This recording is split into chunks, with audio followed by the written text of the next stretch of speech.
तपाईँ मेयर हुनुभएको भए के गर्नुहुन्थ्यो? सुखी नेपाल समृद्धि नेपाल भने जस्तै मैले हेर्नुपर्ने ठाउँहरूमा जनताका मागहरूले पुरा गर्थे र युवाहरू बेरोजगारको कारणले गर्दा विदेशतिर लम्कन्छन्। यो विदेशमा जान पनि म बेरोजगार भएका युवाहरूलाई रोजगारी दिनका निम्ति गाउँमै केही रोजगारी प्राप्त गर्थे।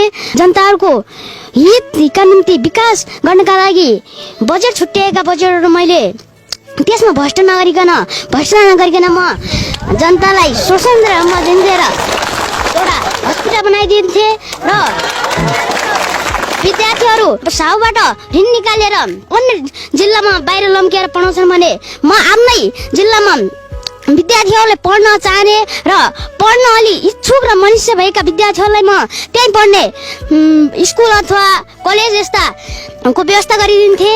बाल विवाह भयो के भयो, यहाँ छुवाछुत भयो भने यस्ता छुवाछुत समस्या र